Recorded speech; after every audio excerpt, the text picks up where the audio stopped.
once again, weather could totally change this hike. If you have Oh my rain, God. your descents are going to be super duper slow because that rock is super sketchy and slippery and stuff coming down Twin. I find one of the craziest descents, Yep. especially when it's wet. So like, Oh yeah, absolutely. So doing it a day multiple times, it's like wet rocks on the devil is brutal. Like the downhills are just so slow because you have to just hold on for dear life because you don't want to wipe out. If you do the devil's path and you happen to time it and the leaves are falling off the trees and you're all the downhills with fresh fallen leaves are just worse than wet rocks, I think. yeah, just And these even one are of all the them. things that you never know what's going to happen. Yeah. I actually recently was able to do it with dry rocks for the first time in years. Just my luck every time I've done this in a day. And it was like night and day. It was like unbelievable. I just kept saying, oh my God, these rocks are dry. Wow.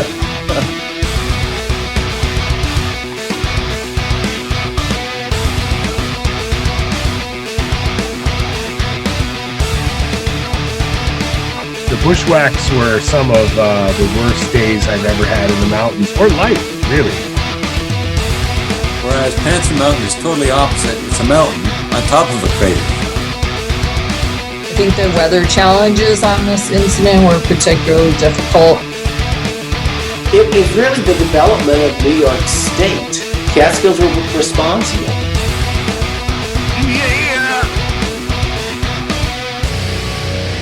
Now you're listening to Inside the Line, the Catskills. All right. Just took another sip of my drink, guys. So guys, there has, this has been an active year in the Catskills. I actually think it's been more active in the Catskills than it has in the Adirondacks, which is very rare, very, very rare. But, Fawn's Leap is a hot spot. Mm-hmm. And actually, today I got some reports. I don't know if you guys get the reports from the Rangers, but today got some reports, and there was a recent rescue on August 26th. So this is 3 days ago, mm-hmm. up on Wittenberg Mountain. And they had to actually evacuate by air, and it was pretty crazy. So I will go over this really, really quick. So on August 26th at 4 p.m., a hiking party called DEC Woodland Valley Campground to report one of the group had an injured their ankle. It's again a crazy accident that you can must have probably just rolled their ankle and maybe broken their ankle. So yep. you can't. It's just an accident. So they called Raybook Dispatch, which informed the Forest Ranger Lieutenant Slade, who's an awesome dude over in the Slide Mountain Wilderness. Yep. They were up at 3,300 feet on the Wittenberg Trail. So that's a tough climb down for an evac for a carryout. So what they did is they called this New York State Police Aviation for assistance, and more Rangers came up. Horn and Sweeney hiked up to the 25-year-old from Brooklyn.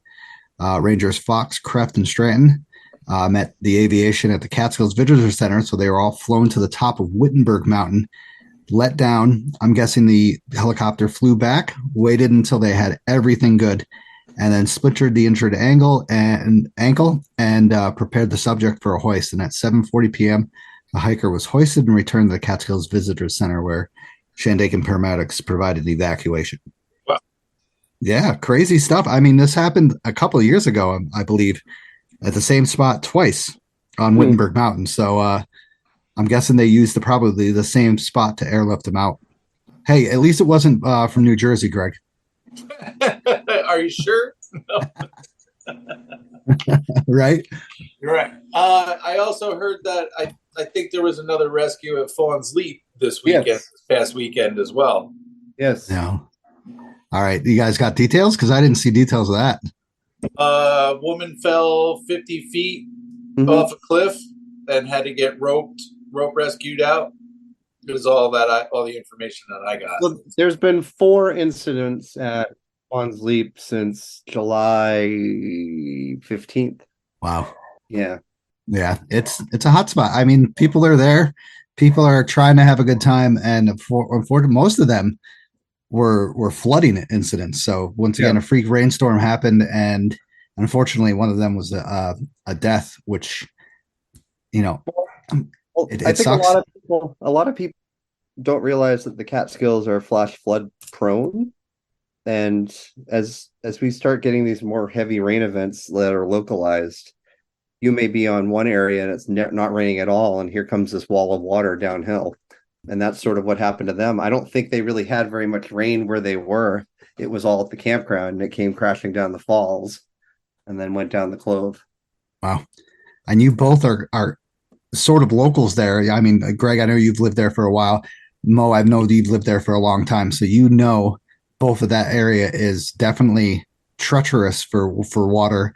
And once again, water is the most vigorous form of weather that could happen. You cannot stop it. It is the craziest. You cannot barely predict it and stuff like that. So it's bound to happen, especially with this season we've had with a freaking crazy amount of rain. It's been crazy.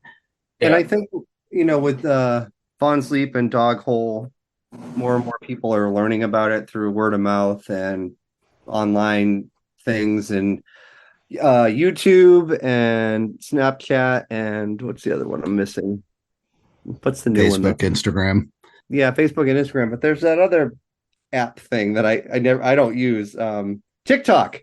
Oh, TikTok. Yeah. More and more people are learning about it, and it's forest preserve, so it's public space, and people want to go see it and go down there. But there's nothing officially made up. There's no official trail or anything for that area, or even a parking lot, and so that's creating just multiple levels of issues. Well, I think social media owes a responsibility to actually portray Fawn's Leap and the Catskill Clove for what it really is, and not how it's portrayed on TikTok and social media and everything. Yeah. It's not a grand old party, it's a wilderness area. It's dangerous. It's fine if you want to go there. I'm not saying people don't go, but pay attention to what you're doing when you're there, and it's like how all trails will label hikes as not hard when they actually are, because they're getting their information from people who don't think it's hard, and people who don't know any better are wandering into these situations. I love the idea of the trolley system that got introduced to cut down on the parking, but what are they doing to warn their customers about where they're getting dropped off? People are showing up and getting on a legitimate rice-a-roni trolley. Like, how dangerous could this be? I'm getting on the San Francisco trolley and going to the waterfall. Yeah. Well, I know. We're talking about that trolley system to have somebody that's on there talking about the park and leave no trace, and because people do, principle one of leave no trace is plan and prepare, and people do a horrible job of that. And like you said, when they see certain things, they're like, oh, people go there. There must be facilities and a visit. Like, people are showing up, and what's interesting is working at Camp Catskill now and just being there for 8 hours or 6 hours, and people that are wandering in, they're trying to get to these two locations, and just the interaction I have with them, they think it's A and it's X. Like they're expecting things there, a trail system, a parking area. Then I don't think people are understanding that it's wilderness. Yeah. And like, how do we break that? How do we do that online? I think social media owes a responsibility to do it. I agree. I think people who post that they're there and that they're swimming need to just throw a disclaimer out, that this is what it is, and things and accidents can happen. It's the same as Catskill Falls. Catskill Falls is like the most visited attraction in the Catskills, and probably has more deaths than anywhere else in the Catskills. Yeah. And it's simply because it's portrayed as it's just a park and everything is going to be fine. And, it's, I saw a woman who posted the other day that she was standing right on the edge of the falls, taking a picture from the top. Damn. And I just commented on her post and just said, please, seriously, can you just at least put a disclaimer that this not only is dangerous, but it's a ticketable offense to be within 6 feet of the edge of Catskill Falls. And she was like, oh, I didn't see any signs. I'm like, the fence you stepped over to get to where you're taking the picture from has signs all over it. Yeah. Yeah. I know. And that's the tough part is like, how do we have people take on the responsibility to do this? It's like, how do you, and that's, these are conversations that many up here on the mountaintop we're trying to figure out how to better it. Because we can't stop what's out there. We can't stop people learning about it, but how do we make people visit this public space in a safe way? Yeah. Right, exactly. I don't want to stop people from going here. But it's not the final solution, and we definitely have to do more interpretation and catch those people. That's a captured audience. We should be telling them, you're going to a cliff that's slippery and people have died here. Give it to them straight. Death may happen on your visit today. That's right. They show it at Catskill Falls right on the kiosk. It's listed right there that, there are deaths there. Yep. And I've chatted with people about this before, is how to, my podcast is more of, I know the more experienced hikers listen to it, but how do we reach out to people who are not experienced to come up, for maybe 1 or 2 times and then never come back? Yep. It's a tough thing to do, but somehow we got to do it. And we got to connect with those people and, have them spread the word. It's social media that's bringing these people here, which is good. It's good in some way. It's giving us tourism and stuff. It's giving us visitors to the park. It's showing how beautiful this park is, but it's also screwing things up. I was going to say another word, but I was just like, oh, man, I said that too many times last episode. Well, if we can try to make it a known thing, if you come to the Catskills, you stop at these few locations where most people can learn that information, like the Catskill Visitor Center. If we can direct, the problem becomes there's multiple ways into the park. So if we can have some sort of place where people stop in Tannersville coming up 23A or at the bottom before they even come up the hill, that information. Yeah. And looking at the trolley system and closing the whole clove to parking and stuff. What I've been noticing, because I drive up and down it all the time, it's shoved a lot of that parking to the very bottom of the hill at Harding Road. So now on a weekend, Harding Road fills up by 8:30 in the morning, and now they're parked along the road. Yeah. But down below, which is in front of all those people, the residents that live there. Yeah. And how do we teach also people to respect local people and the people that live here and don't park all over their front lawn? It's not, that's a toughie. But I think social media could be, we always say, oh, it's negative. Look at all the crap it causes. Well, how do we take it and use it to teach people before they get here? Correct.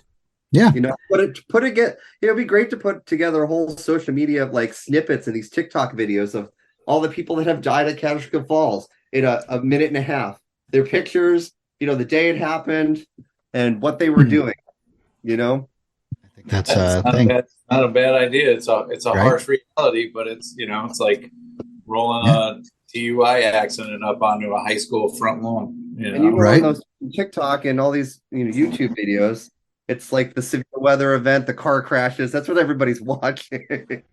Yeah. So I hate to focus on negative, but there's the harsh reality of what's out here. Every time I go in the woods, we know we may get injured. That's why we bring stuff. Every time I go up a mountain in the wintertime, I'm like, today could be the day. Yeah. And that brings up another topic is, I read recently of a Leave No Trace email about over tourism, and it's really a double-edged sword. We have seen it everywhere. It's not just Catskills. It's not just the national parks. It seriously is everywhere. Yep. But is it good? Is it bad? It is both ways, because we have tourism coming into these small towns supporting this like they've never had in God knows 50 years since the Borscht Belt era. But also our trails are getting widened. There's trash everywhere. There's people parking everywhere. There's so many different topics on both sides of the story. Yeah. And that's what sucks is, we, as you two as guides and me as a steward are bringing out the good information to people about, the Catskills and about Leave No Trace and about different topics of what we should do to keep the mountains the way they once were and stuff. But I don't think, there's too many of us. There should be more. Everybody should be doing this. But once again, God, it's a tough way to reach out to people. Like, how are we going to do it? It's freaking insane. Yeah, it's hard too. I mean, some people don't want to be taught, or immediately get defensive about being told that that's something they're doing is wrong. I mean, I've run into people who are getting ready to like go carve their initials in a tree, and it's like, what are you doing, man? You can't do that. And they don't want to hear it. So yeah, because it's like, there's different approaches to bringing things up to folks, but sometimes no matter which approach you do, they're going to be like, who are you? Who are you? Right. I knew what you were going to say, Mo. I know they're doing the whole study in the Clove by that organization that has done this in many of our national parks, and like went to the park at like a peak time for a set amount of time and just took notes, looked at the whole picture, and then came up with recommendations on how to mitigate some of it, or spread it out. Like, I think it was Arches did a timed entry, so it didn't, you'd set up a time to go to the gate and it'd open, and it's spread out the use instead of everybody showing up at 1:10. It was throughout the day. So that should be interesting to see what they come back with in the Clove specific, because then we could take that and use it in other parts of if we start learning some of this, then maybe we can figure out how to mitigate some of it, because the Catskills are huge. I mean, there's some areas that nobody goes to, but we have all these bottlenecks like the Blue Hole and Catskill Falls, and now Fawn's Leap seems to be that whole Clove of lots of people coming into the same location at the same time. Yeah. And like I said, it's a double-edged sword. Whoever can figure the solution out tonight will be a millionaire. Yeah, please get a hold of me. All right, dial 1-800. I think it may be time to institute something like the Catskills Pass. It's I've seen it done in other states. They did it in Arizona with the Tonto National Forest. They instituted the Tonto Pass, which was a $6 a day pass that you could pick up at any convenience store, anywhere. You can get it online. On your way, to your destination, you could stop at a gas station and pick it up. And that $6 went directly to the Tonto National Forest. It enabled them to hire more rangers to be on patrol. It enabled them to get actual garbage cans out to far-reaching places.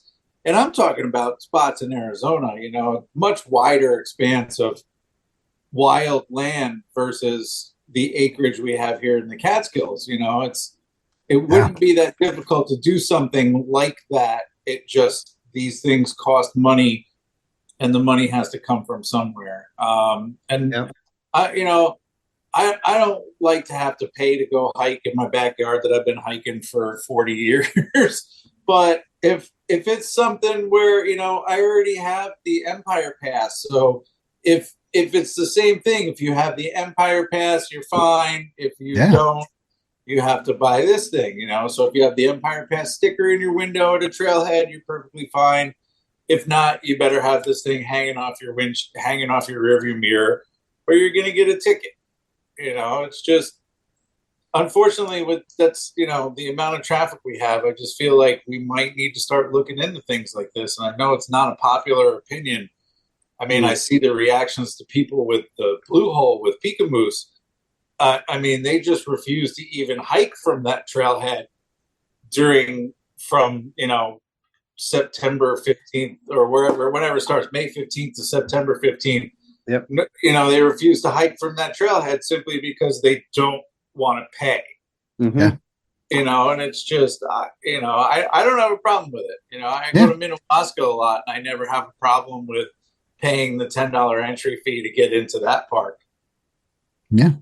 And I mean, it's beautiful there. So, Dude, I went up and hiked Bengal Hill and paid $10. Like that's not even like a 2 mile, maybe not even a 2.5 mile hike.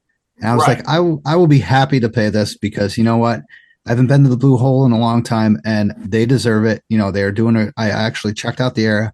They're doing a great job. The funny thing is, I cleaned up in the parking area, and there was a party there. And actually, I was very surprised. A woman came up and saw me cleaning up and asked for a trash bag. I was, you know, my heart was just like, all right, good. We still have good in this world. That's cool. That's cool. Yeah. Yeah. And I was just like, I would be glad to give you a trash bag. You know, if you need any more, please let me know. If you need your friends to get any more, please let me know. I will freaking do it. But, you know, I understand you definitely, you know, you're right that Empire Pass would be really good in the Catskills because the parking areas are super small and it's, God, it's once again, it's a hot subject. It's a touchy subject. People are going to light you on fire. Yeah, although they are right now. And then, like, to implement something like that, how does it get managed? Because we have so many parking areas, so many ways into the park, local people. How do you monitor it? But enough people will purchase it that the money could be there to start having more paid stewards at parking areas. Popular, like, you know what I mean? If we could start growing the program and growing the volunteer program like the 3500 Club is doing, we could catch a lot of people. I mean, I'm sure at Slide and at Woodland Valley, those volunteers are catching a lot of people, hopefully preventing some people from going into the woods that shouldn't be with the right stuff. But yeah, once again, it's a hot subject. It's a touchy subject, but it needs to be talked about and stuff like that. So that's what we're doing tonight. And having your two opinions, you know, local guides, experienced guides, people that have been all over the United States have done stuff in various areas, know what, you know, the outcome could be. Just, you know, knows that there is good in sometimes in permits, but you know, sometimes it sucks. Yeah. You know, but wow. And I've always been the advocate for leave no trace. If we can try to do that, get people to do number one, to learn the 150 rule, to learn, you know, multiple, just basic stuff. You know, speaking of leave no trace, this will be a funny thing to mention. So I went bushwhacking with Mike Kudish to look for first growth today. And we were walking and I yelled out pickles. And he goes, "Excuse me? Did you just say pickles?" We found a jar of unopened pickles just laying on the forest floor. And I'm like, well, that's a first. That is definitely a first. Wow. Did anybody lose a jar of pickles that is listening? I can send you the GPS coordinates. It's not too far from the road, so we hooked it up. Interesting. Yeah. So another topic I was talking about is I was very curious. I always, you know, it's really weird. I always try to compare my podcast to other mountain rangers and stuff like 46, the Whites, stuff like that. And I don't realize how many people have finished the 46 or the 4,000 footers of the White Mountains compared to the 3,500. You know, the 3,500 is a little over 4,000 now. Mm-hmm. And 46ers, 4,000ers. I know the 46ers have hit over like 15,000, and the Whites, I'm not sure. It's got to be up in the tens of thousands, like something like that.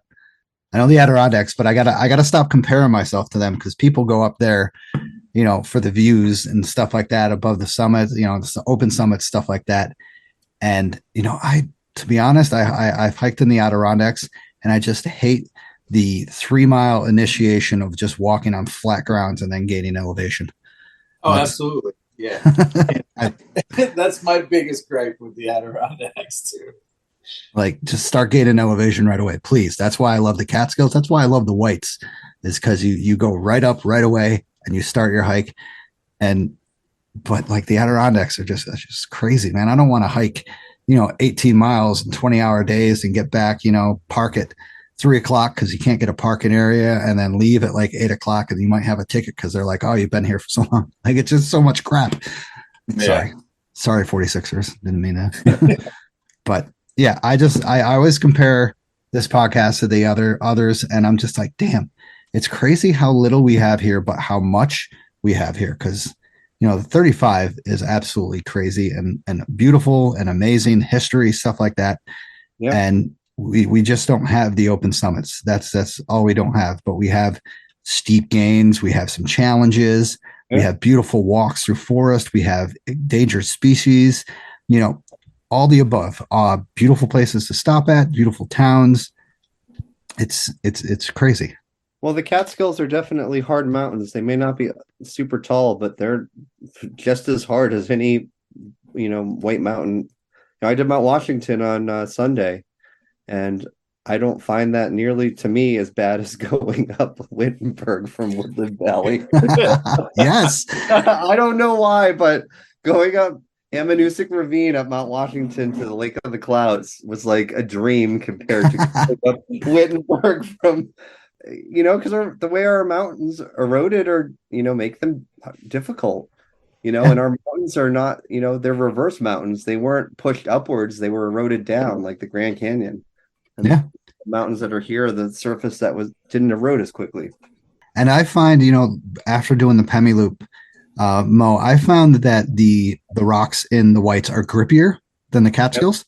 Yep. And you could easily, scale up those rocks a lot easier than the Catskills. When the Catskills, you got to take some freaking precautions. You have the roots and stuff like that. Did you find it that way too? Yeah, because we have pudding stone. So our rocks are old mud and debris that got, compressed in pressure and it turned into rock. But a lot of times we have pieces of quartz sticking out. And when quartz gets wet and you step on it, it's like rollers. You just go down. So just the way our rocks are made, they made, they're very slippery when they get wet.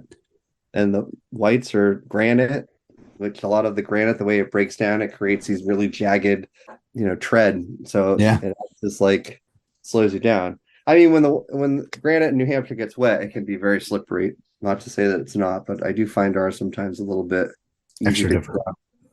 Yeah, exactly. Crazy, awesome.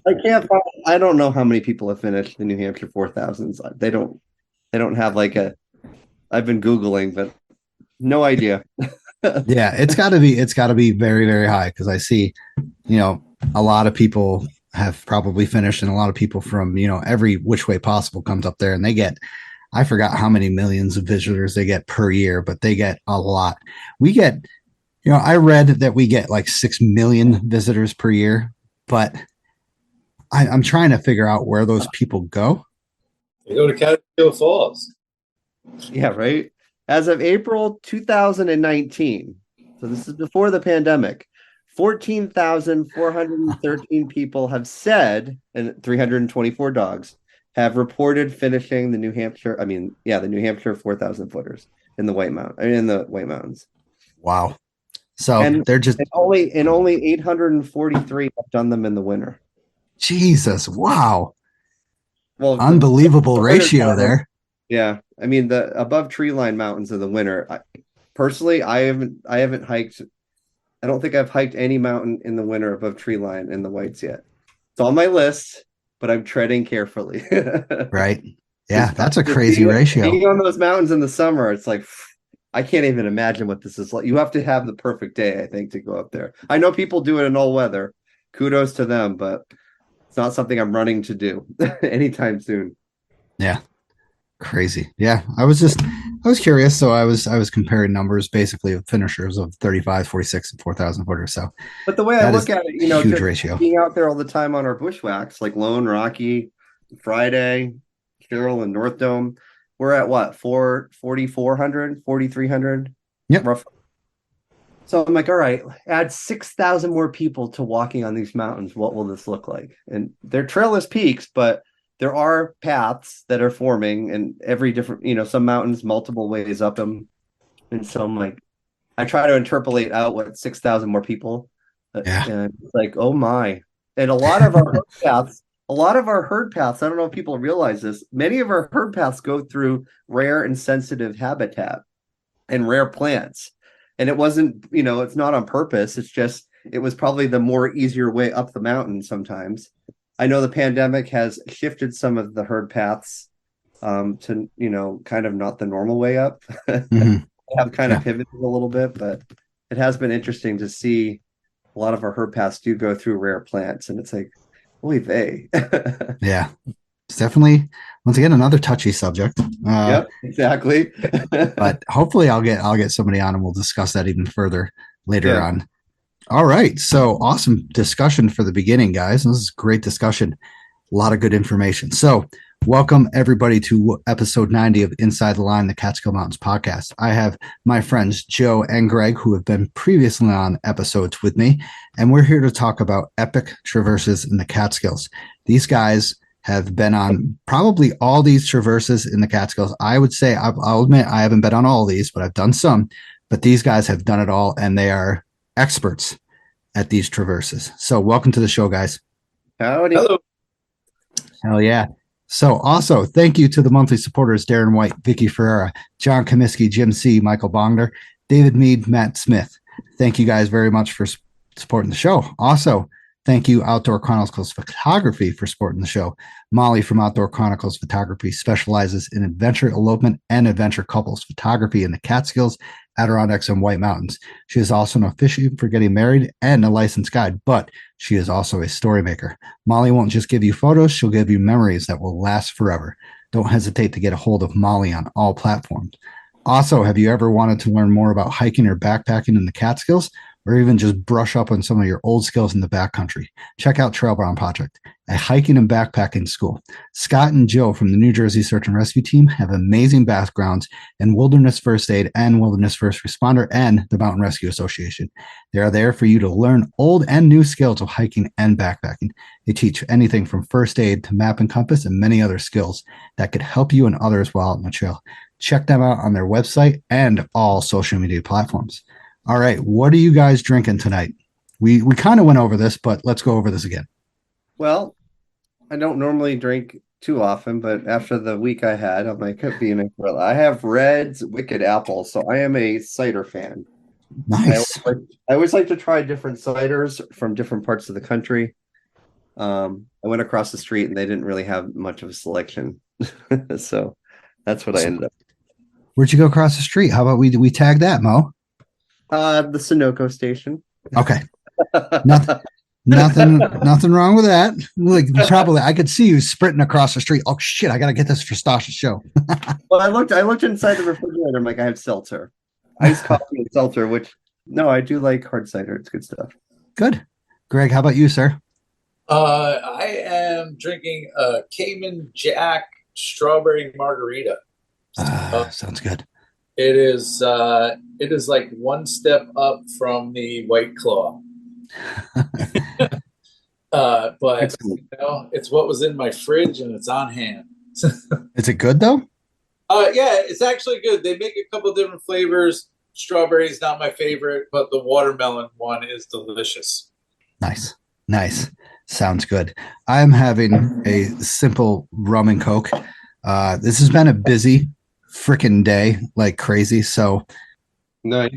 We'll talk. Well, I worked today. I ran home. I mowed the lawn. I got a new toolbox, which is like, as you guys know, as adults, getting anything new, even like a vacuum, is freaking like, oh my god, this is amazing. I was so excited we got a new vacuum.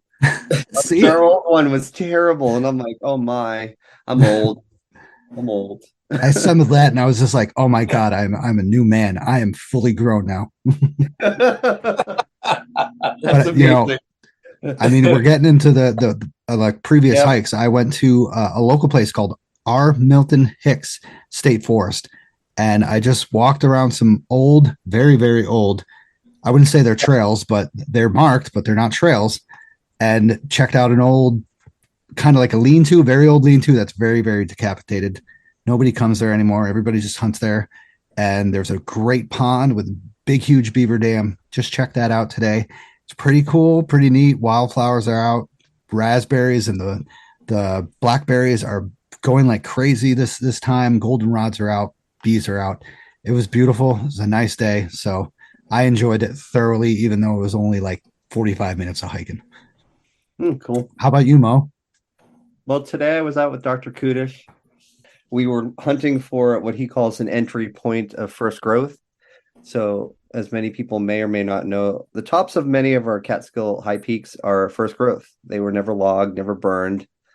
And that no logging line, they run all around the mountaintops, and sometimes it's really low, sometimes it's really high. So he's been putting together a Catskill map of all the first growth. And so certain stretches of mountains, he may have a 6, 7, 8, 9, 10 mile stretch of no entry points. And he will interpolate, all right, if this entry point was at 3,200 feet and this entry point was at 3,100 feet, probably between the 2 points, it's around the same level. However, with land ownership and state land, when different things were acquired, a lot of times when the state acquired a parcel of land here in the Catskills, it was logged before the sale went through. So if something was acquired in 1920, the person selling it probably logged it before the state acquired it. So it's really interesting and fascinating. And today we were right across the street from Slide Mountain, Nice. working our way up the side of Evergreen. Excellent. Yeah, which is cool. Cool, He's amazing. man. It's always amazing to go out with. I have learned so much being in the woods, and now when I go on hikes, if I haven't determined an entry point on one of our hiking trails, I will try to figure out the entry point, and then I call him. It's like my final exam, and then I find out where his entry point is and what elevation it's at, and then if it's correct, I got an A. Nice. Well, I mean, how old is he pushing? He's in his 90s, right? Well, we climbed up the side we were probably 0.25 from the summit of Evergreen, but we had no reason to go there. And the first growth line was fairly far down, but we wanted to keep going to make sure. We got to a cliff band. He goes, well, I've been on the summit. I know it's first growth. There's no reason to go up there. I'm pretty sure this was all first growth.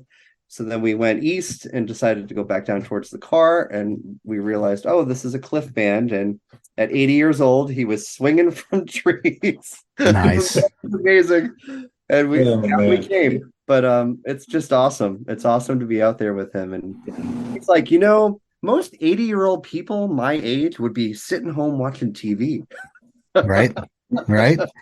Awesome for him. It's good that you're out with him. You're getting that awesome information, that awesome stuff, so you can pass it on as well. It's great to hear that. And he doesn't hike alone anymore. We all try to take turns going out with him, and it's just amazing. But it was cool to go to an area that he has never been to. That's always fun. So it was new for me and new for him. Nice.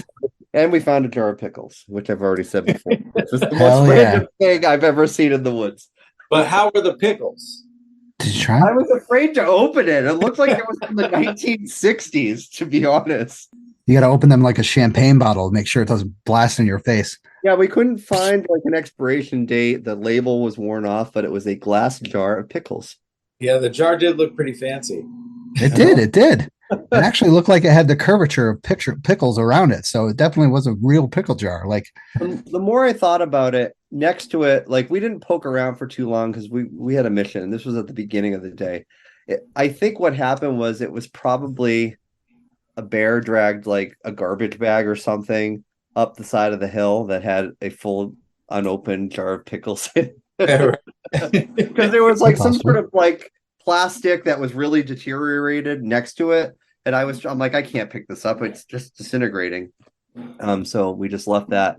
But I was like, the more I thought about it, I'm like, I bet you an animal dragged up a garbage bag that had that jar of pickles in it. Good call. Good thought. Because I don't know who else would be walking through there with a jar of pickles. I've heard the through runners freaking do crazy with pickle juice and stuff like that. That's a great. Maybe This is true. That's a lot of weight, though. That's a lot of weight for through runners. Yeah, for the runners, yes.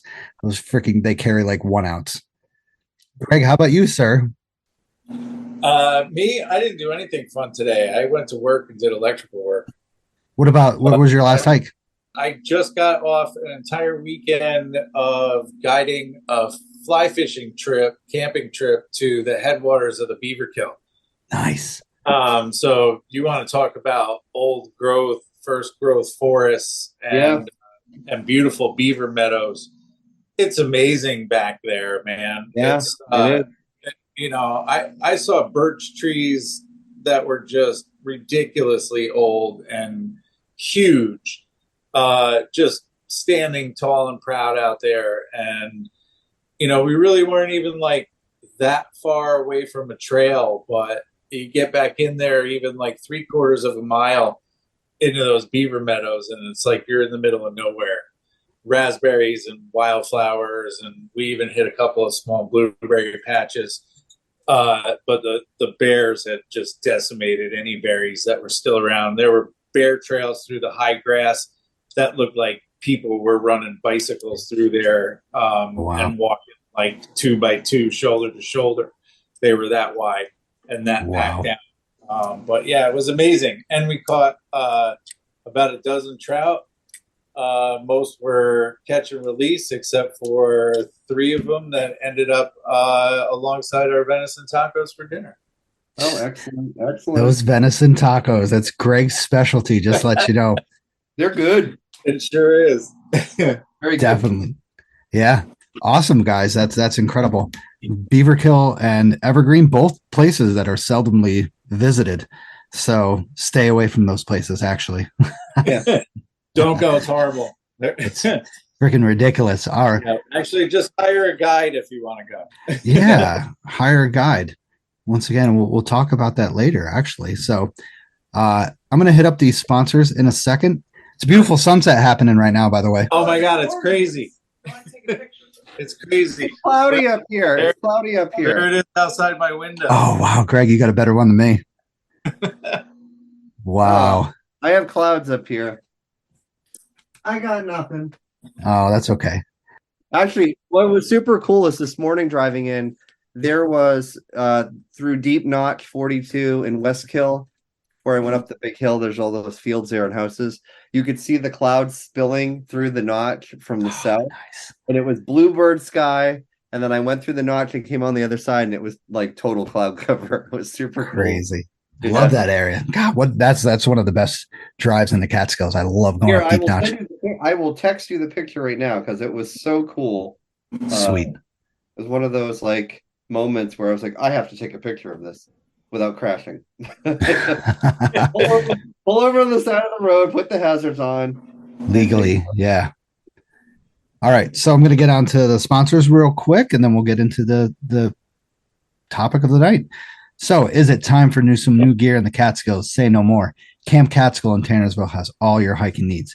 Footwear, socks, moisture-wicking shirts, freeze-dried meals, Catskill merchandise, and more. They have all the essentials for your hiking needs for the Catskills. Located in Tannersville and online, check out Camp Catskill. Also, if you want free stickers, stop at Camp Catskill. Mo can tell you about Camp Catskill all the time. If you're ready to hit the trail, make sure you take the scenic route. Our guides are here to help you with your goals, big or small, like Marcy or Slide or Loan to the Stewards. Check out the Scenic Route Guiding and Gear Rentals on Instagram and Facebook for more information. Also, if you mention the podcast, you can get 10% off. Use the code Mountain Lion. Also, check out Another Summit, a nonprofit program that leads outdoor adventure activities for veterans and first responders for free. Anything from walking, hiking, backpacking, and paddling trips. Check out anothersummit.org for more information and dates for future events. All right, so let's get on to the guest and topic of the night. Let's go.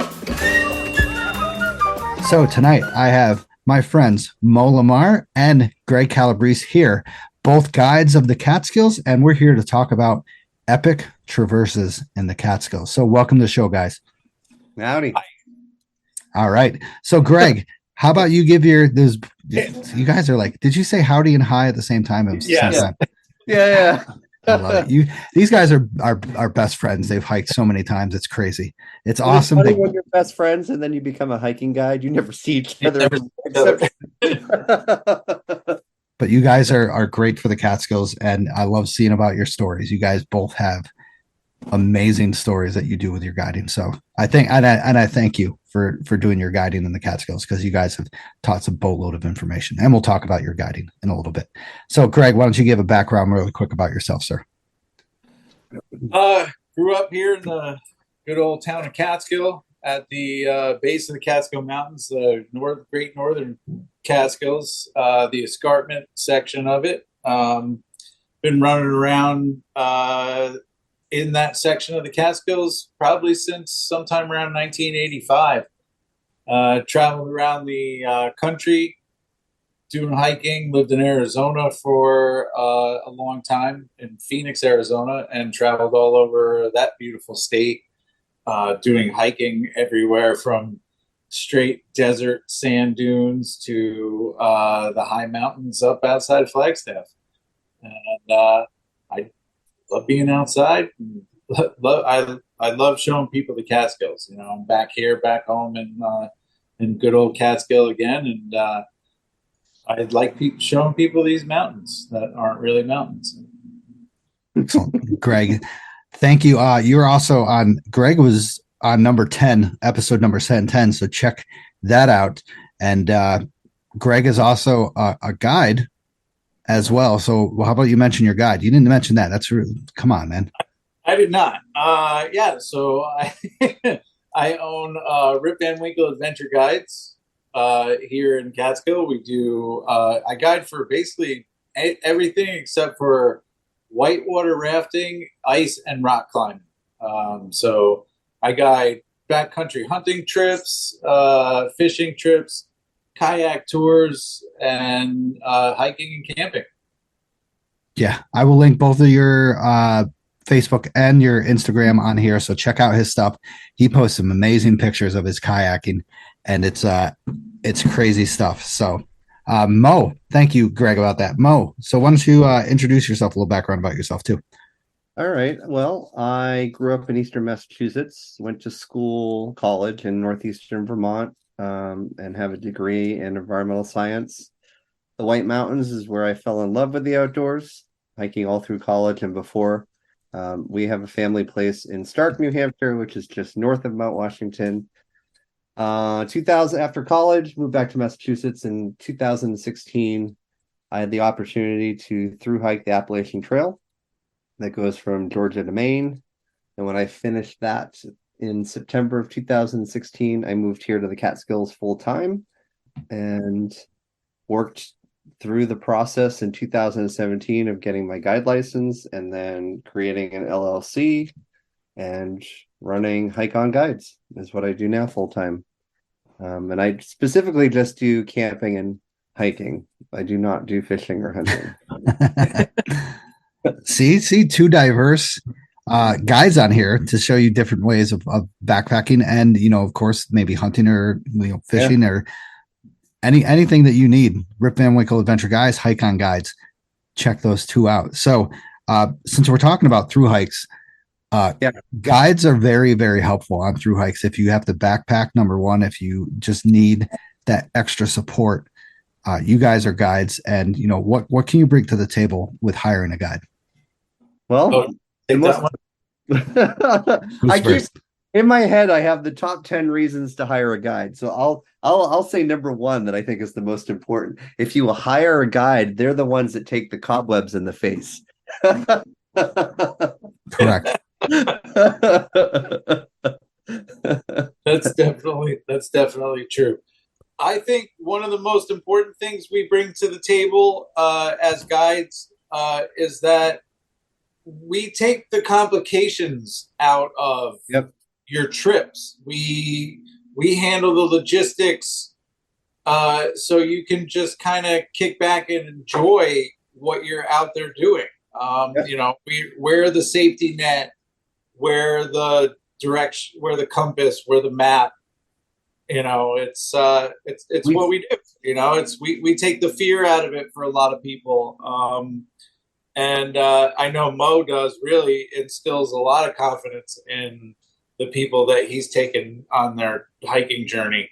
Yep. And it's just something that I feel that's got to be like one of the most important parts of it is just we take all of that off of the customer's shoulders so they can actually just enjoy being outside. Yeah. And then, you'll learn stuff about biology, about geology, the weather. I can guarantee most people that have done the 3,500 and hiked all the high peaks in the Catskills have experienced some pretty intense weather on their hike, some unanticipated, and have learned over that time to have certain things on them always. After making that mistake once, you won't do it again usually. But you also learn a lot about the history of the Catskills. You learn about the villages and the communities that are here, and we point all that out along the way. You guys failed to mention one thing: education. Yes, You leave no guys, trade. Yes. you guys No are the trade. teachers. Yeah, Yeah, it's amazing what you guys can bring to the table. Like you said, map and compass, geology, stuff like that, but also safety, first aid, leave no trace. You guys are all basically teachers of the hiking in the Catskills and, hiking in general, basically. and Yeah. in a guide, usually we do our homework. We know where views are. Do folks realize that there is a view on Rusk? You have to hunt for it, but it does exist. We do our homework, and we determine the best way. I cater every hike to my clients. Some clients hate ups, hate downs, and I can adjust certain ways up and over a mountain depending on their ability. And yeah, it's sort of catered to the individual. Like I know a lot of people always say between Rocky and Lone is miserable because you're in this fir thicket that's just evergreens and like you can't see the person in front of you. And once they push through, they're gone. You don't hear anything. And there's ways around that a lot of people don't realize. They look at the topography of the map and they're like, oh, we'll go to the low point between the two mountains. But that's not the best option in that case. And that's what a map can't tell you, what the vegetation is like. Correct. Yeah. So these guys, once again, check them out. Rip Van Winkle Adventure Guides and Hike on Guides bring some awesome stuff to the table. So since we're talking about traverse, something to talk about is the definition of a traverse. So the definition of a traverse is to travel across or through. So basically, these aren't like lollipop hikes or like loop hikes or stuff like that. We're going to talk about basically point A to point B and not returning back to point A. Yes. 1 through maybe 2-car spot. Good stuff. Or if you're a psycho, you can do it and then you can road walk 15 16 miles back, whatever you want to do, or you can yo-yo it. Exactly. Yes. Nice. I know a lot of people when they think of traverse, they think of following from point A to point B over the height of land, and basically going from A to B can be considered a traverse. But I know a lot of people consider a traverse or that terminology and while hiking, going from point A to B but kind of hitting the height of land along the way and staying on the land. And more of the traverses that I think of are more of long distance traverses. Yeah. That's what we're going to talk about tonight is a little bit more long distance. But you can make any hike into a traverse if you want to. Basically, simple things from like, Arizona to Stork Nets to Dutcher's Knot, stuff like that. You can do simple things like that to make it a traverse. But we're talking about long distance traverses, the epic stuff of the Catskills that you can get the most out of going long distances. So one thing that I like to chat about with traverses and hiking in general is everybody asks me a lot, how long does it take? And you can't really tell someone, oh, it's going to be 4 hours. You can't really tell that because, we all have different hiking speeds. You got to cater to someone in your group. You never leave your group behind. You stay with the pack, just like wolves do, stuff like that. But you can't be like, oh, yeah, that traverse takes 8 hours. It might not take you 8 hours because, there might be weather. There might be other people on the trail. You might stay at a viewpoint for an hour and a half, 2 hours. You never know. At Wittenberg, you can stay out there for 2 hours. So once again, time to complete these hikes cannot really be determined because, different factors can settle in. And that's there's too many factors. Exactly. And you guys have been through all that stuff to know that these traverses cannot be timed. That's why we're not going to talk about any time tonight. We're going to talk about distance, gain, and you're going to have to do it and figure out yourself how long it's going to take you.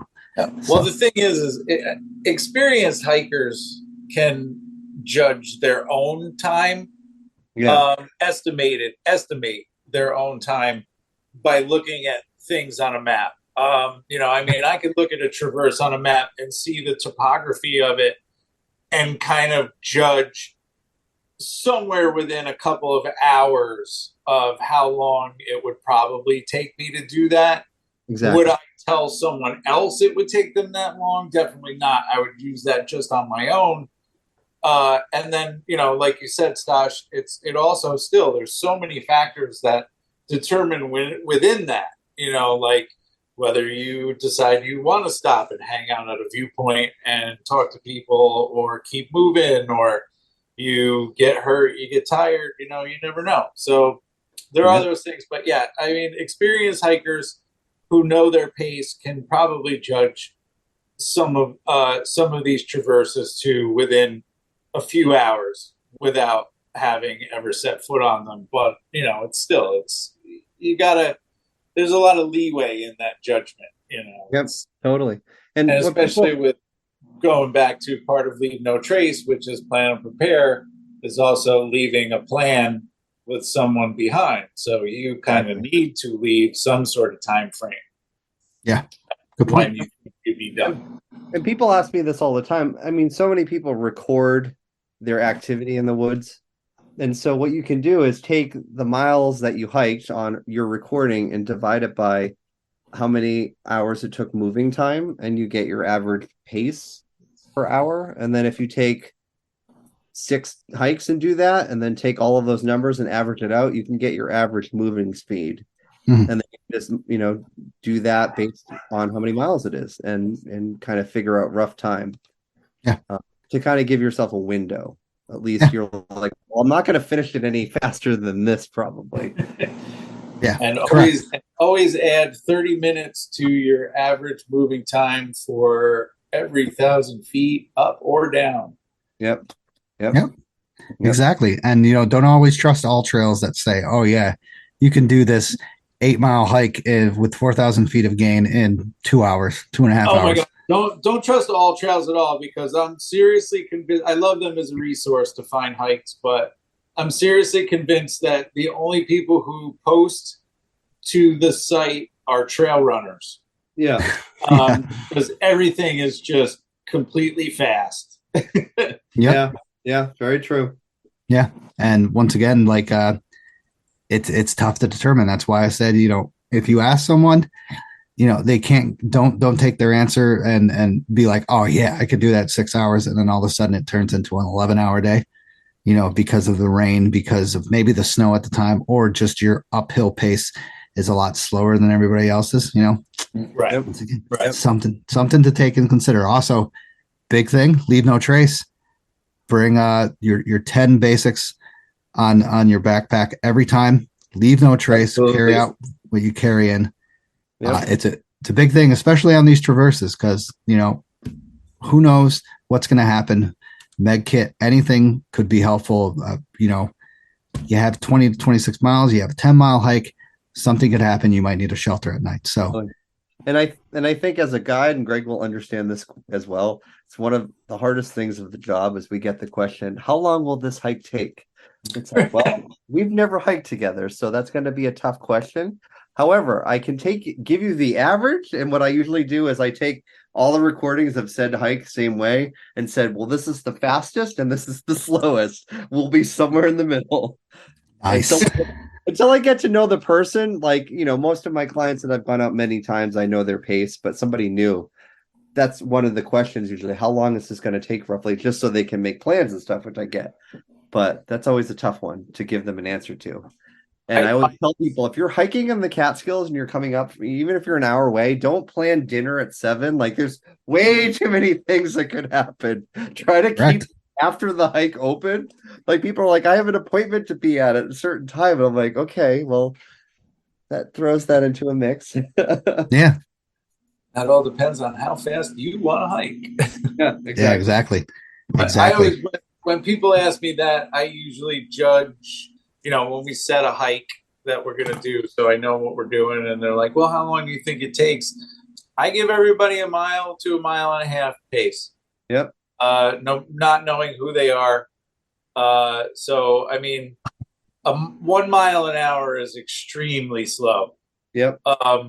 over just about any kind of terrain, especially trail. Bushwhacking is another story, but trailed, if you're hiking less than a mile per hour, you're definitely below average speed. So I look at, no offense to slower hikers, but yeah, so I judge everybody at an average of 1 to 1.5 miles per hour That's to perfect. judge time. And it's usually fairly accurate. And obviously if they're faster, that gives more time to hang out at vistas and eat snacks. Yeah, right. Eat snacks. That's a big one. It's always going to be conservative on time. And, and it's good because if you give a, 7-hour time frame and finish in 6, it's like, dang, it makes them feel good. Right. Yeah. It's better to be conservative than, you're out the time the hike was supposed to be over and you still got a mile. And it's like mentally, that's just, it destroys somebody. So it's good to be conservative. Yeah, definitely. A lot of hiking, if people that haven't hiked very often, it's mostly mental. The physical is there, but a lot of it's a mental game. It always is, like you said, that last mile is always kind of like the death march. You don't want to tell anybody. Just God. There's so many of those in the Catskills too. I always say when you do Lone and Rocky via the Never Sink up the Fisherman's Path, and you do Rocky first, and then you go over to Lone, and you leave the canister, I always say to them, all right, we're leaving the canister, and it's downhill until it's not. At the very end, you have that uphill by the junction of the Finger Lakes Trail, and you want to kill yourself. But that's a long, people, when you get to the canister there, you're like, to the car, but it's a very long 4.2 miles back to the car. Very, very long. We're all experienced hikers, and we say that it's freaking very long.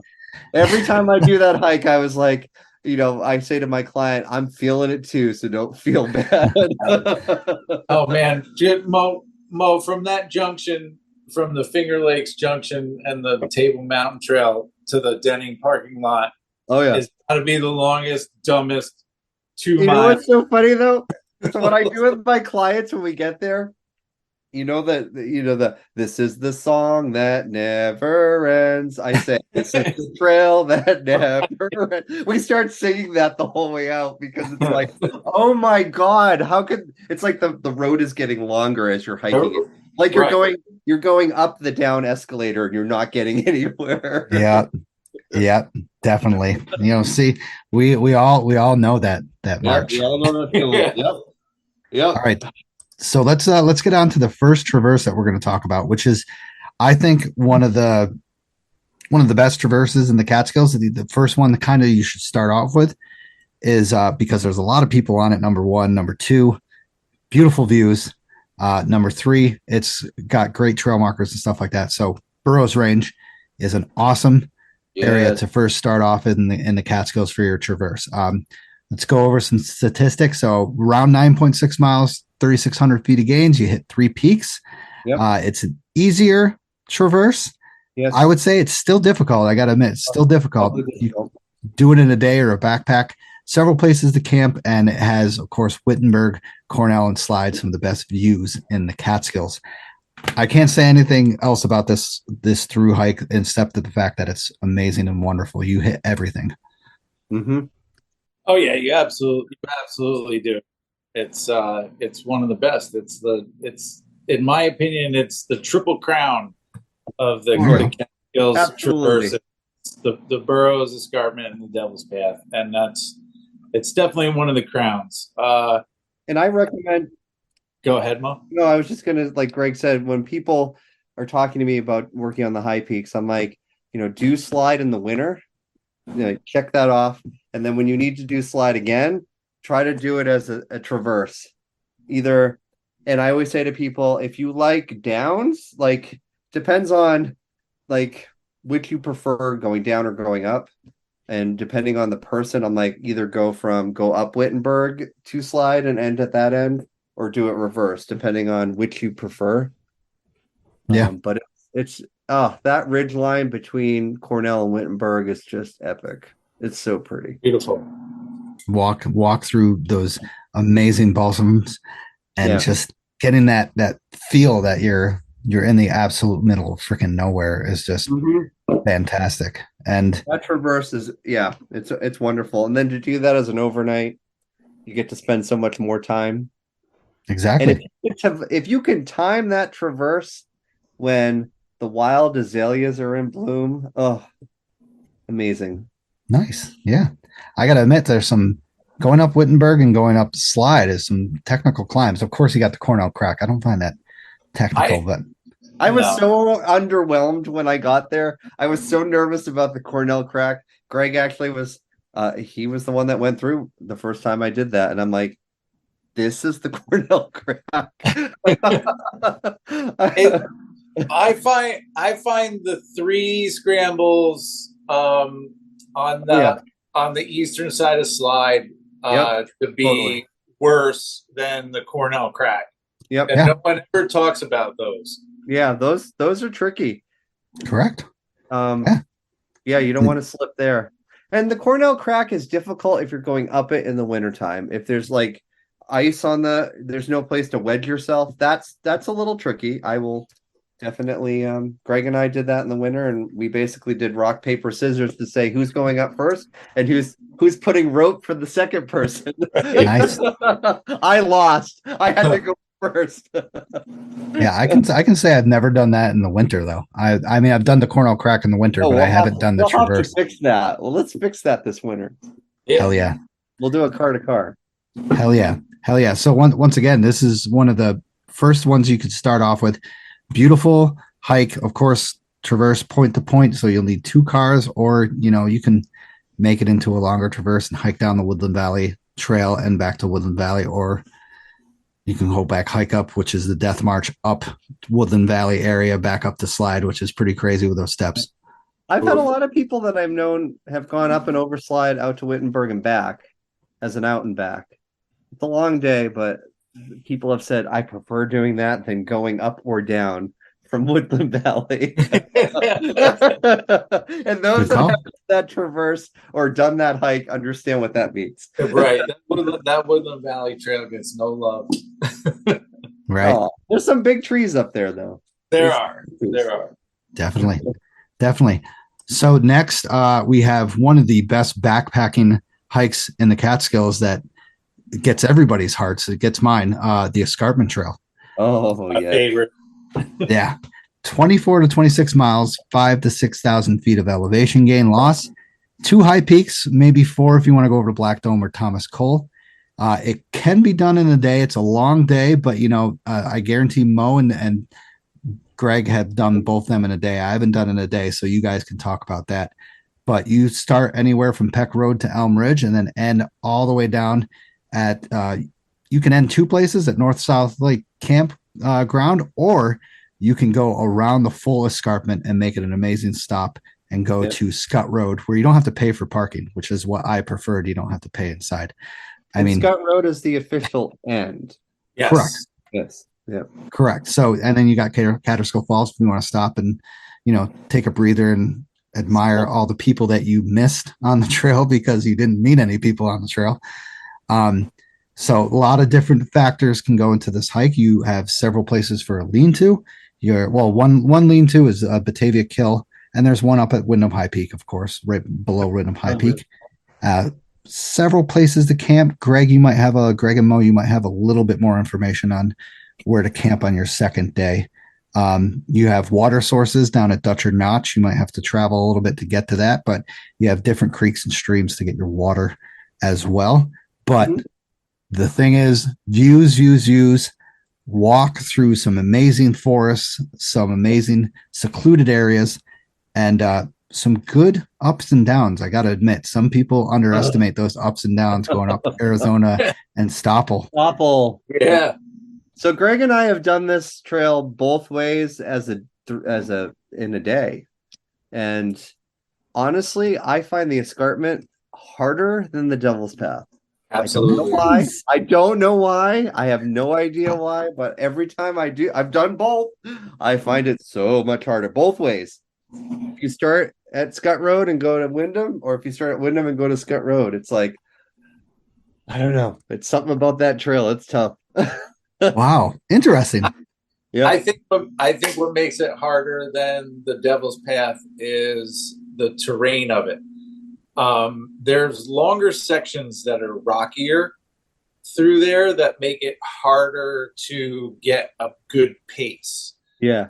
You're constantly towing a rock. You're like rock hopping through sections where you're just on weird shaped rock to rock to rock to rock. It's like hopping river rocks through a lot of it, which I think that makes it a little bit more difficult than the Devil's Path. Mm.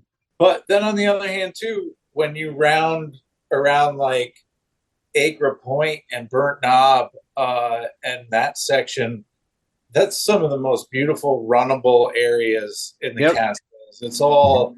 It's all pine needle bed trail, soft, and it's flat and hilly, and my God, it's fun to run through there.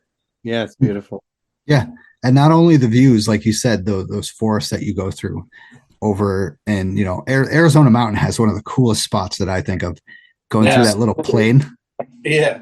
It's just one of the, you're like, whoa, what the, if you're new to it, you're like, whoa, what the hell is this? Right. And then you see Blackhead over there. And the funny thing is, it kind of gives you some false hope. You're like, oh, it's right there. You're just like, it's right there. It's nothing. Oh no, you still got a good march to go up there, buddy. Yeah. And then you got the down.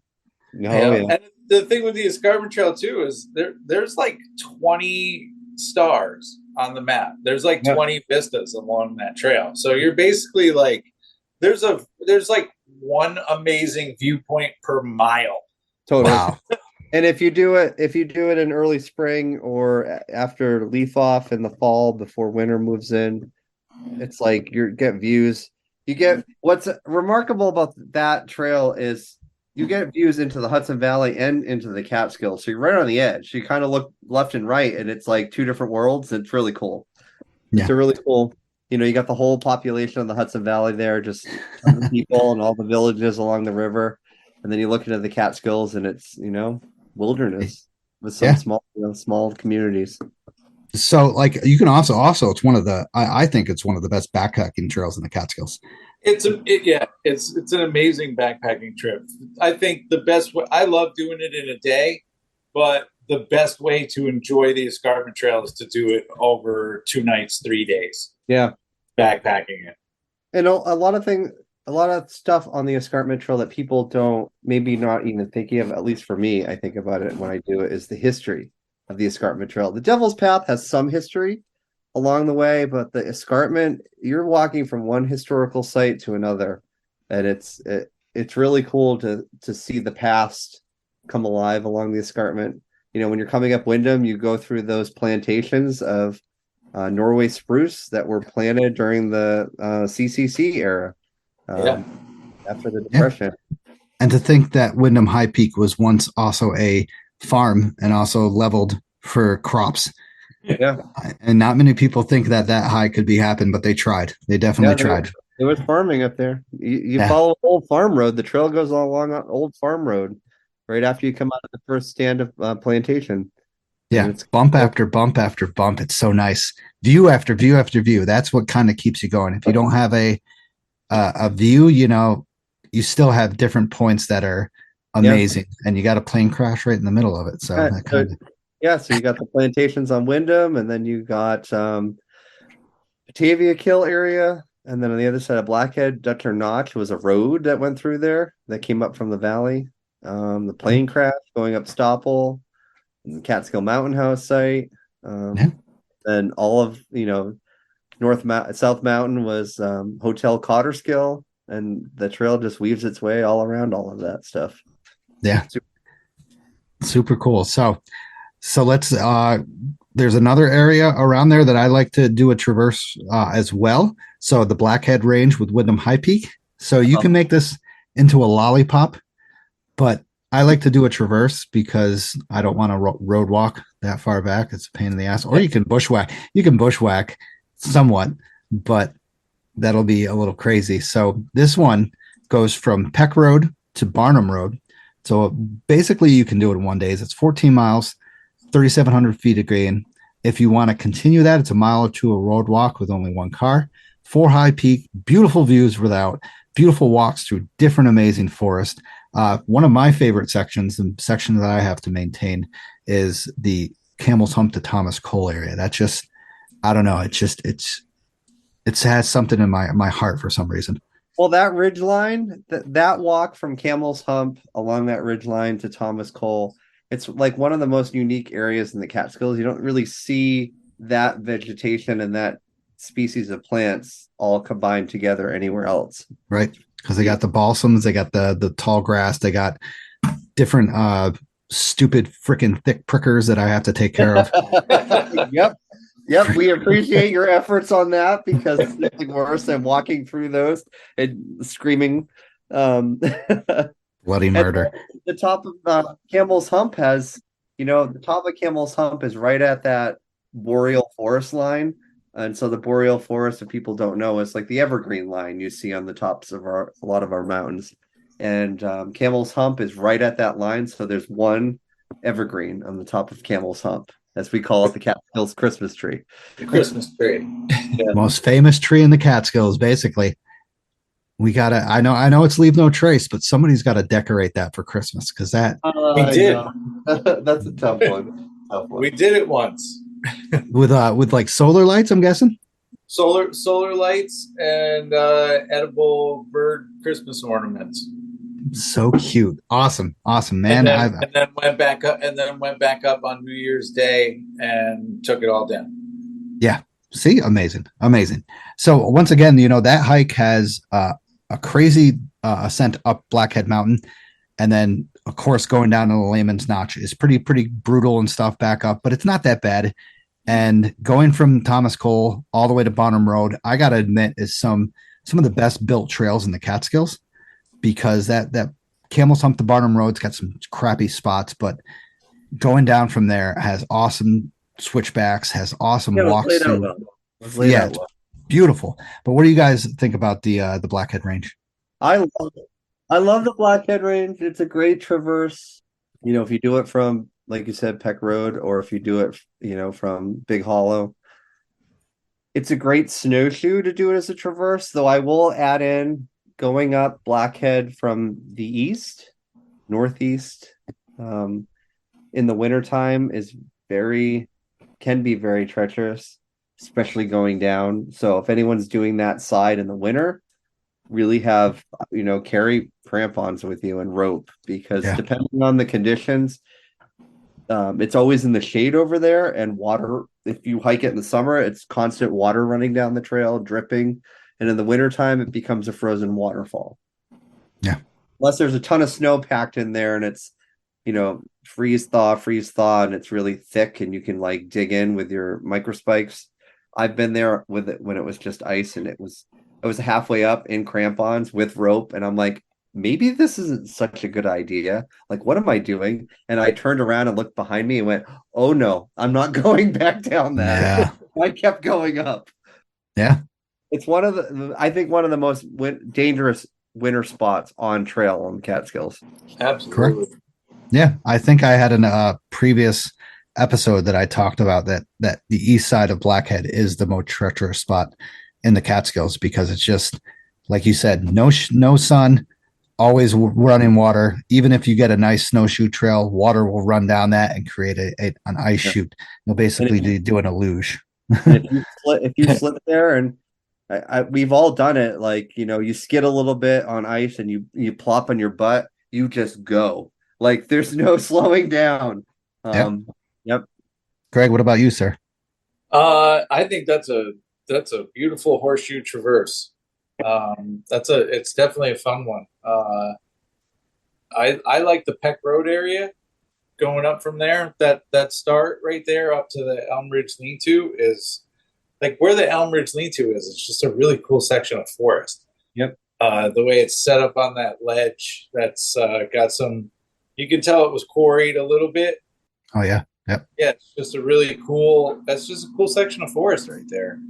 And then, of course, it goes over my favorite summit, Thomas Cole, which is that is absolutely my most favorite forest in the Catskills. It's just those balsams up there amazing. It's just so quiet, and it just has a really cool vibe up there. And yeah, I do like the way the trail's laid out on the way back down from Camel's Hump to Barnum. It's got some cool switchbacks. It's got some great little scrambly sections too that have some cool like stone steps in them. You can gain some speed on the way back down from that Barnum right after that scramble. You can actually catch up on speed. Yeah, Totally. So And so many people say it's just magical, and it is. It just has a really unique feel going across those 3 mountains. correct. And if you Wyndham, those 4 mountains. Correct. So next one, of course, the amazing Devil's Path. So the everybody, most dangerous trail on the East Coast. the most And dangerous Devil. trail on the East Coast. So, funny story about the Devil. I got out of work at Camp Catskill not this Monday, but last Monday. And I was driving. I went and got a nice coffee in Hunter at Cumberland Farms. And on my way back, there was a person on the side of the road, and they had a backpack.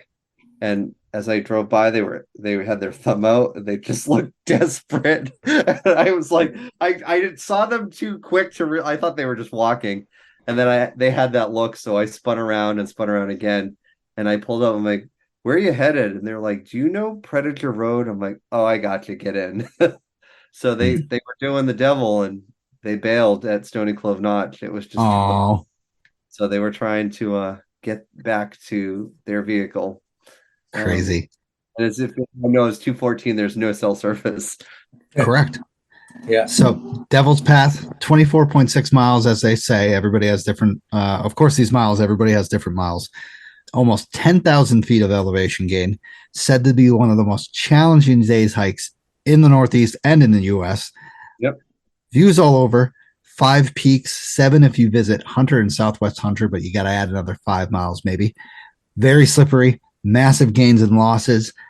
Everything that you can encounter on a hike in the Catskills, this will show you it. You start at Predator Road and end at Spruceton Road, totaling, once again, 24.6 miles, and some crazy stuff that you can encounter in this. I got to admit, I'm gonna be honest. I haven't done the Devil in a day, so I haven't even done it in the backpack. I've done it half of it. So I'm sorry, guys. I'm sorry. You apologize. Well, doing it as a backpack trip, I think, is harder because you have all of that weight on your back trying to climb those mountains.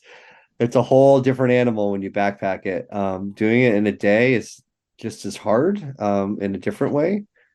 And it's relentless. It's unforgiving because as soon as you go up a mountain, you immediately start to descend down the other side. Like, except for Plateau. Plateau is a nice reprieve. And For 2 miles, and then it's hell. but an interesting fact, Plateau is the longest stretch on trail of boreal forest you will hike through. Yes, freaking magical. Oh God, it's amazing up there. I could that part, I had to show Jessica that part, and I was just like we're getting ready, we're going up to there, we're getting to the part that you're gonna be like, damn, this is the greatest shit ever.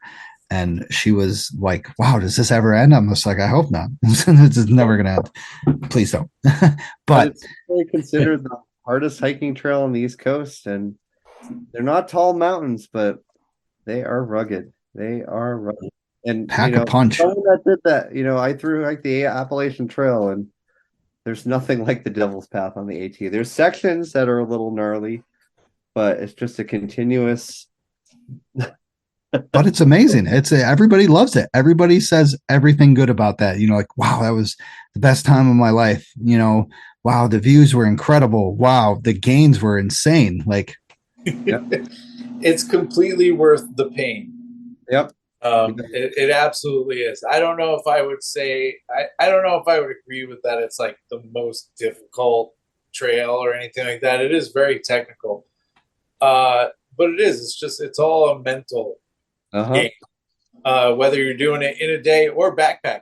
Because as Mo said, backpacking it is almost harder to an extent because you're carrying that weight. And I'm also looking at it as you're doing it day after day. So, you got your true. Your butt kicked for a day, and then you went to sleep and woke up, and you've got to put Do it that all weight over back again. on your back and get your butt kicked again. And for people that hike, day hike and stuff, that when you do the Devil's Path as a backpack trip, the downhills, all of those downhills on all of those mountains that you have hiked probably many times, just imagine 30 to 35 pounds on your back every step. Bam, bam. Yeah. It's like it takes a toll on your body when you're backpacking it. That's where hiking poles have saved my butt, because I can take a lot of the weight off my knees with them. But Correct. And once again, and there's this thing on the Devil's Path called St. Anne's that no one really talks about or even thinks about, because it's really not on any list or and it's yeah. Mo, do you want me to go through and say what it's actually called? Yes. It is called What the Fuck Peak. Because everybody, like I'm not sorry to say the beginners, the newbies, will get down West Combe like, God damn, we're almost done. All downhill. And then up comes St. Anne's Peak, and they're just like, oh, what the fuck is this? And it almost Get some. Once again, weather could totally change this hike. If you have rain, oh my God, your descents are going to be super duper slow, because that rock is super sketchy and slippery and stuff. Coming down Twin, I find one of the craziest descents, especially when it's wet. So like, oh yeah, absolutely.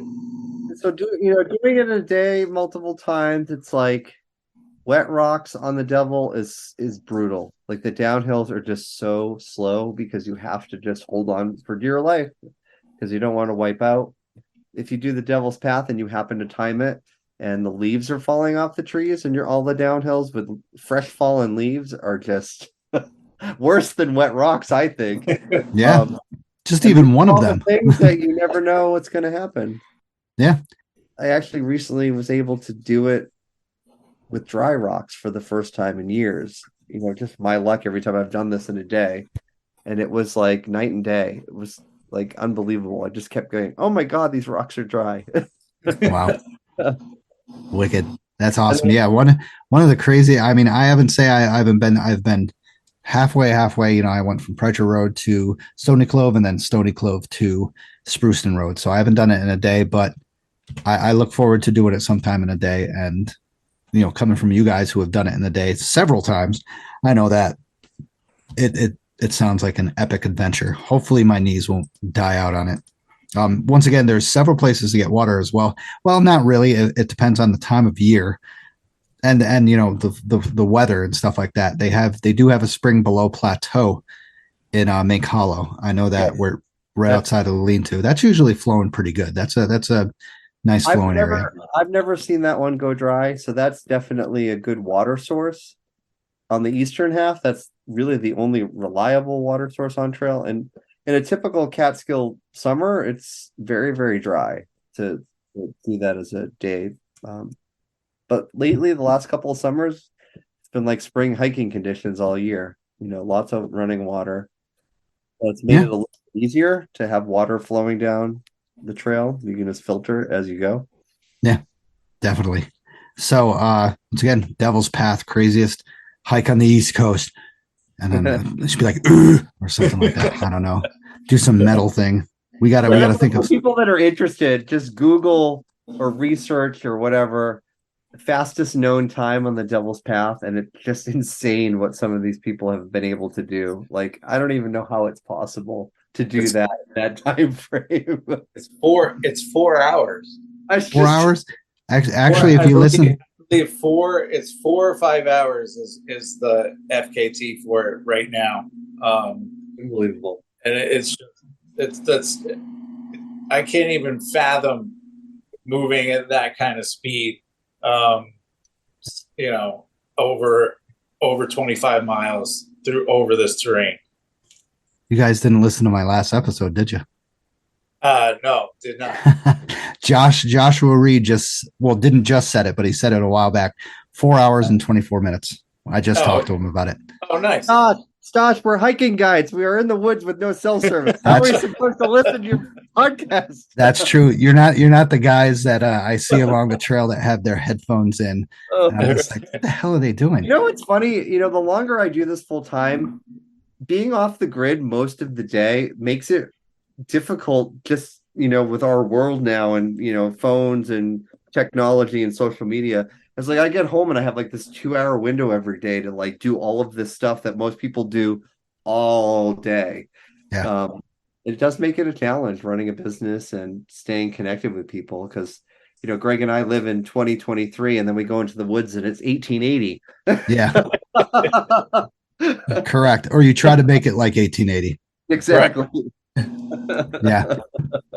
So next, we're going to go a little bit more mild than the Devil's Path, and then we'll go quickly into some crazy hikes. So what about Dry Brook Ridge? That is an excellent hike. I would say this is another good beginner hike. It's still very secluded. If you go from the start of what's that road called? Pakakatan? How do I say it? Pakatakan. Thank you. I always say it like Pakatakan. I butchered that for years. You know who told me how to pronounce it correctly? It was Dr. Kudish. It's like it's pronounced Pakatakan. I'm like, okay. I gotta look up the source. And when I told Greg that, he just kept saying Pakatakan. Yeah, right. It sounds like that. It's sounds like fun. Some spell you're putting on somebody. Pakatakan. It's fun to say. Definitely fun to say. No, Dry Brook Ridge is a cool. You know, the forest in that part of the Catskills, the elevation's a little bit lower, but not much. It's fascinating. Dr. Kudish has always said one thing about the Catskills that's amazing is when you go up any of these mountains, you have no idea what the forest is going to be on like on top. It doesn't have any rules. You know, Windham High Peak, is there boreal forest up there? No, there's a little bit, but it's mostly like low shrubs. It's a very unique summit compared to other high peaks, some lower, some higher. Look at Rocky. Yep. Rocky Summit is lower than Windham High Peak, but that summit is totally different than the top of Windham.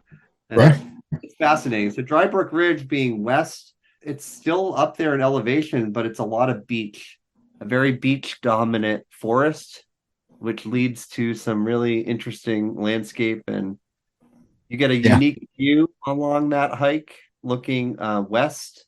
West, yeah. There's very few west viewpoints in the Catskills, and you actually get a viewpoint of the reservoir, the western reservoir. Capicon, yeah. Yeah, Jesus. No, hey, I have been corrected so many times that I know how to say all this stuff correctly. Freaking A, man. I always get that wrong, man. I don't know why. So if we're going to talk about stats real quick, if you go from Pakakatakan to the Balsam Lake parking area, it's around 9 miles, 2,800 feet of gains. You don't get any high peaks unless you extend the Balsam Lake, but you'll get an amazing, beautiful hike through some secluded forests. You will barely have anybody on there unless they are dedicated hikers. Great views, walks through some crazy forest. I remember encountering in the summer that there was the tallest ferns I've ever seen in my life, almost up to my neck. There. It was the craziest, but it was the best. I'm just like, please, nobody maintain this area. I want to feel this all the time. Right. No, yeah, there are some beautiful fern glades through there, man. It's and they get tall.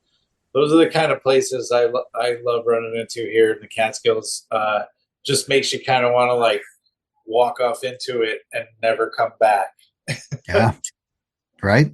It's just it's amazing spot of seclusion, and you barely meet, and you'll probably never meet anybody on there. Probably not. Yeah. And they've done some good work over there. So it's used to have a lot of blowdown. It used to be unmaintained. Well, the Dry Brook Ridge trail is usually the traverse or the loop I do on June 21st. Oh, I know why. Yeah, if you follow Mo, you know why. So everybody should probably find out what goes on June 21st. So once again, great hike to do as a traverse. Beautiful stuff. You can make it even go. You can extend it past Balsam Lake over to the other side of Balsam Lake. Which road is that? That is Beaverkill Road. Beaverkill Road. Yeah, Beaverkill. You got to add about another 5 miles, and you can get Balsam Lake in there. Maybe even more. It depends on which way you want to go. But end up over Beaverkill area, which is the most secluded area, a beautiful, stunning area along one of the great trout areas in the world. And you will be once again secluded until you hit Balsam Lake, and even probably when you go on the southern side of Balsam Lake, you will hit seclusion once again because everybody travels from the northern side or the eastern side of Balsam Lake. So Drybrook Ridge has a fairly new lean-to that was built within the last 8 years, I think. nice. Yeah. Excellent. What about you, Greg? What do you think? It's a good one, man. It's definitely that ridge line is a lot of fun to hike because it's like just kind of like I like to call them like the roller coaster ridge lines. Mm-hmm. You know, like, there's ups and downs, but they're not like you're not really losing a lot of elevation and gaining a lot of elevation. So it's just kind of like cruising a roller coaster. Nice. Good call.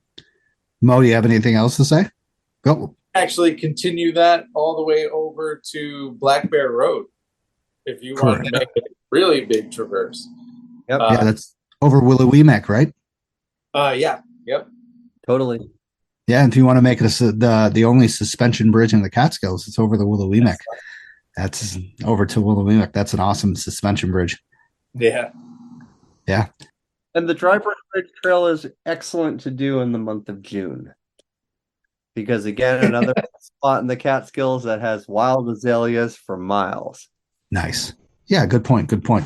And I just told Greg that in the summer it's great too because you have ferns almost over top of you. Yeah, the ferns are amazing up there. Though actually this year the ferns, it's just fascinating to like hike these things on repeat.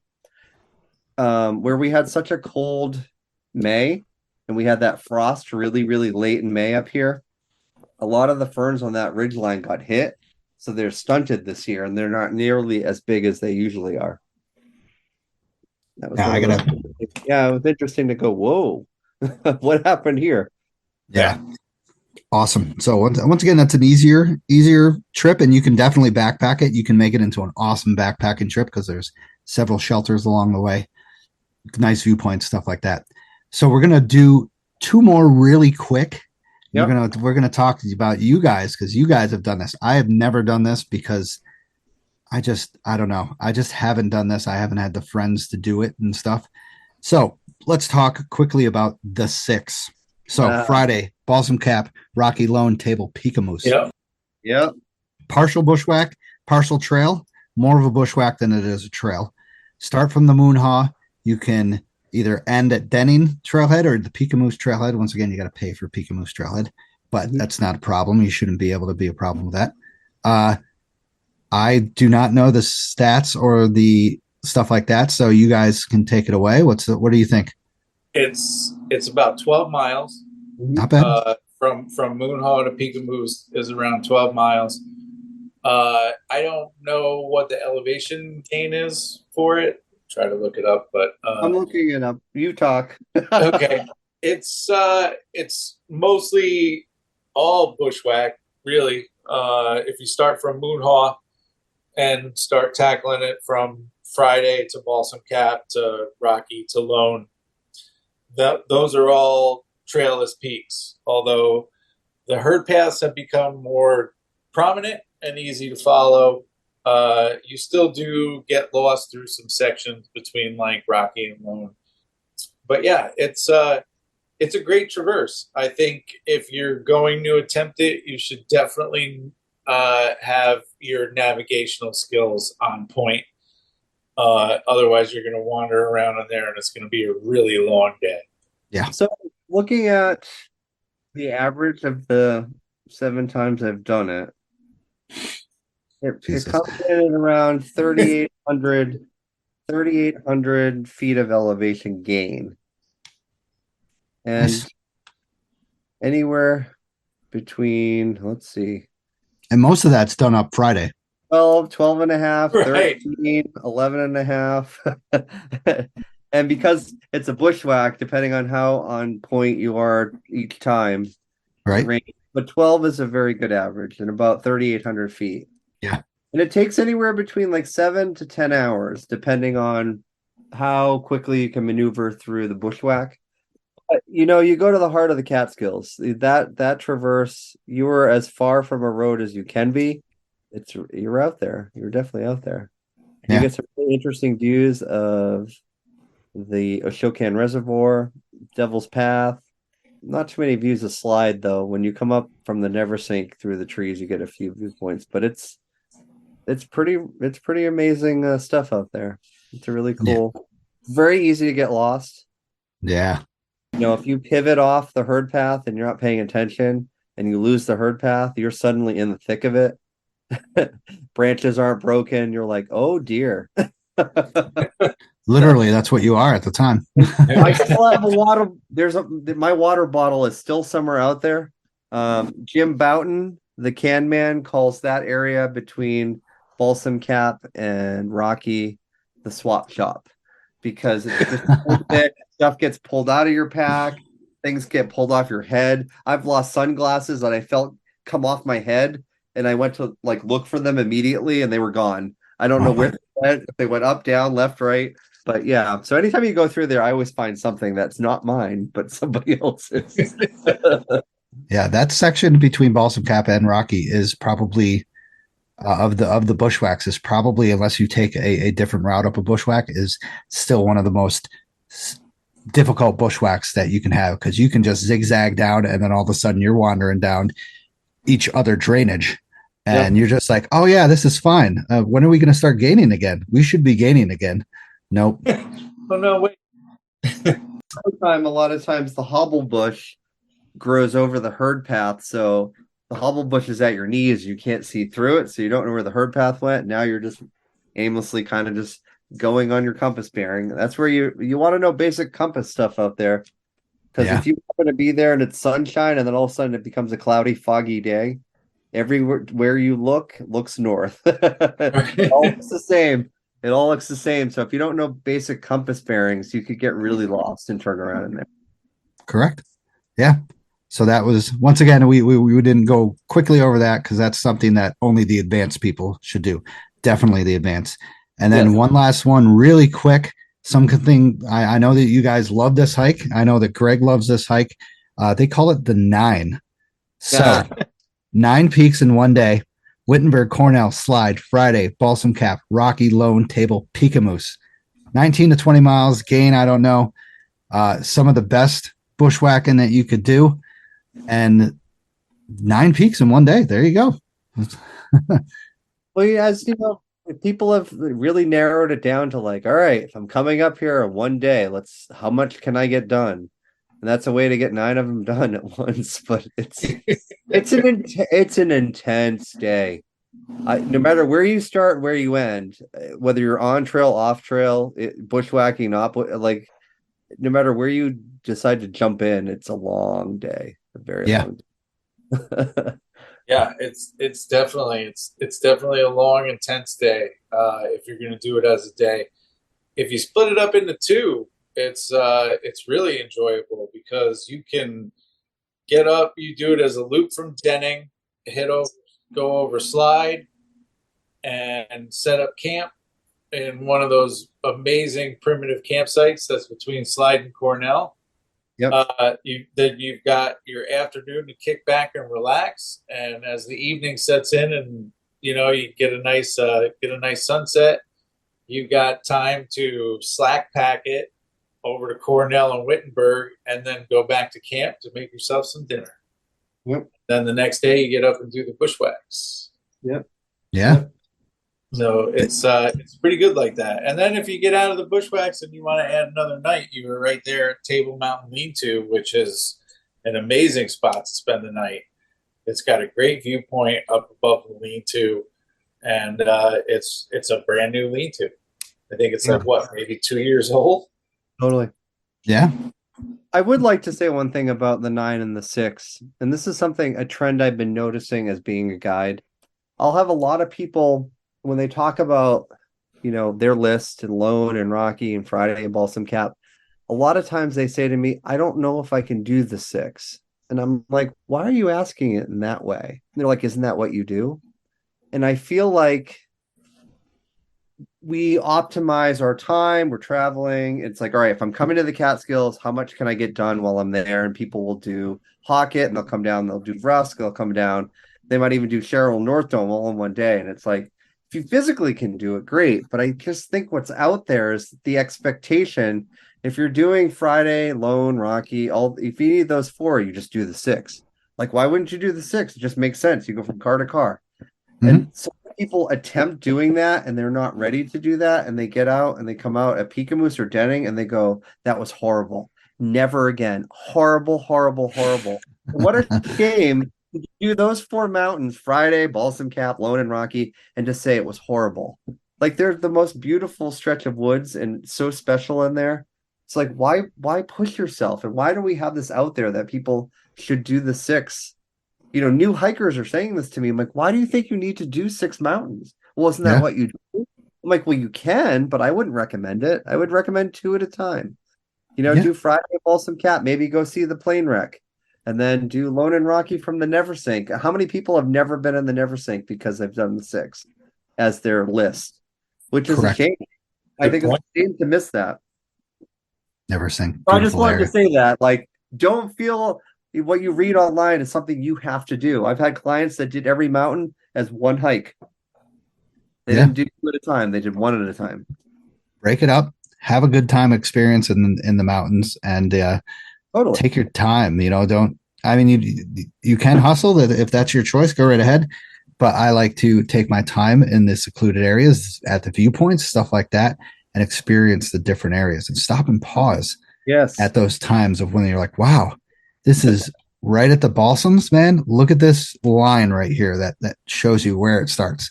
Or look at this ledge. Look at that freaking ledge right there. That's amazing. So, if you get to the car and your first reaction was that was horrible, all right, what are we doing? Yeah, you're not doing it right. We're doing something wrong. It should be horrible. Yes, it should be hard. It should be difficult. It should be push my limits, but you shouldn't say that was horrible. Yeah. Right. That's just because then you're pushing yourself way too much than you should be. Yeah, I agree. And once again, thank you, Mo, for that, because I just added these just to see what you guys thought, because I know they're crazy traverses. So and awesome. There's many more out there. Oh, there is. So this is going to be part 1, I'm guessing. Right? Well, there's a lot of traverses out there that may not be necessarily on trail.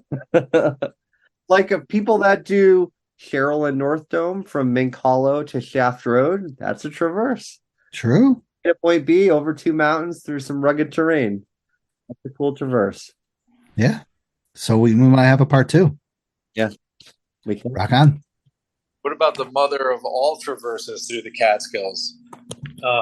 Manitou's Revenge. Yes. Oh, we'll have to talk about that one. When are we doing that again, Greg? Let's do it this year. We'll have to talk about that one, definitely. Sign us up. We can sweep that race course again. Yeah. Rock on. So, guys, thank you for joining me. One last thing. Give me a place for post-hike brews and bites. Mama's Boy Burgers in Tannersville. Yeah. But I'll have to say Westkill Brewery. Though actually my new go-to place, it's not necessarily burgers, but Van Deusen's in Lexington. He gets Mexican Coke in a glass bottle, and I don't drink soda, but man, anytime I'm coming out in that area, I'm like, oh, is he open? He's open till 7, but he has these chipotle chile potato chips that are kettle cooked, and they're just they're amazing. The sweet chili kettle cooked chips and a Mexican Coke. So even though it's not Brews and burger, it's definitely a wonderful. Nice. Well, yeah, that's great. I was always wondering about that because that's right before the turn onto the bridge, right? When you're coming from Hunter? It's right by the post office. Right next to the post office. He has a beer. I mean, he's got beer on tap. He's got a little bar, and he's got a little grocery and ice cream machine. Cool guy. He's doing awesome. cool stuff there. I will write that down. So Yeah. thanks once again, guys, for joining me tonight. Thank you. Yeah. Thank you to the monthly supporters. Thank you to my sponsors. Thank you to anyone who's listening. Really appreciate it. Hopefully this gets some good information out once again. And once again, you guys, thank you for being guides and supporting the Catskills and showing people the Catskills in the way that they should be shown. So you guys are the best. We have a great debt to you guys. Oh, well, we are stewards of the park. Greg and Correct. I care a lot about the Catskills and how they are and how they were and how they're going to be in the future. Yeah. So once again, thank you for joining me, guys. Have a great night, and I will see you in the future, hopefully soon.